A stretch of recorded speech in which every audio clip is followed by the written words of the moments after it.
a guy who was blowing the whistle, was acting out of conscience, revealing these documents about U.S. government surveillance, maybe about to turn on this guy. Well, even when he was being portrayed as this conscience-driven hero, there was a little bit of question as to kind of what was really behind this. And whether or not he stays in Moscow or moves on, there's going to be some question now about whether, he really was just in this to kind of not only get attention, but also to, cause some trouble for the U.S. And it has nothing to do with kind of freedom of information.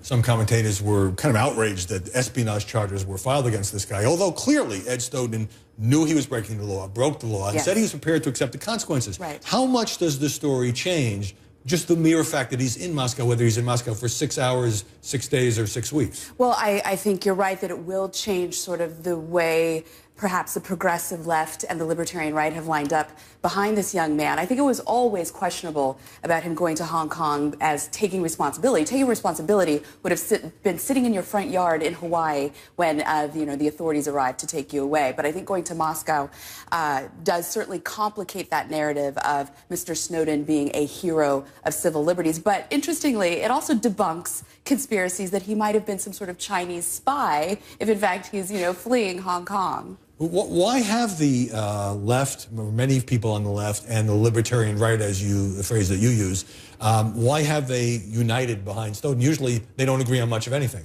Well, they don't agree on much of anything, but they do agree on opposition to the surveillance state and, the President Obama enlarging the NSA program. The critics on the left certainly were critics during the Bush administration, and now, I think out of principle, they have to look at the current situation and, voice their opposition. Libertarian right, of course, has always been opposed to the Patriot Act and some of these more intrusive government methods of surveillance. Seems to me that Snowden has not just done this leaking, whatever his motivation, but he has used everything from a video interview that he did with Glenn Greenwald of The Guardian to an online chat with The Guardian to try to get his side out, to try to mold his image, try to portray himself as somebody who wasn't doing this for money, he doesn't hate America. But now that he is in Moscow, it's going to be a lot harder for him to cast a narrative that portrays him as a good guy, I think. Well, I think you're right. I mean, whatever he's doing there are certain hot button places and topics, and Moscow's going to be one of these. Now, maybe he moves on. It's not the middle of the Cold War, but clearly the U.S.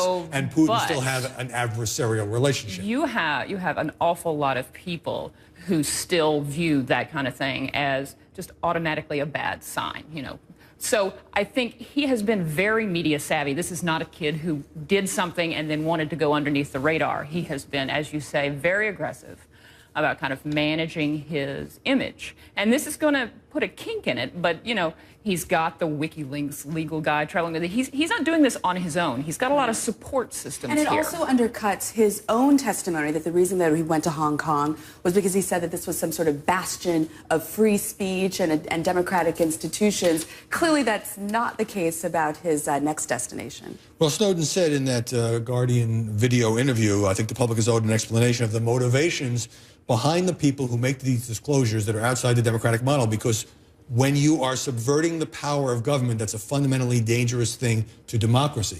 But he is now fleeing the democracy. He's now fleeing the country. To a country with rigged elections and, a state that actually moves very heavily against political opposition. Right. Okay, but so let me take the other side just for purposes of discussion. Is it unfair for us, and I know that commentators are going to do this, to pile on him and say that now he just seems to be a self-interested guy trying to save his own butt, when, nobody wants to go to jail, nobody wants to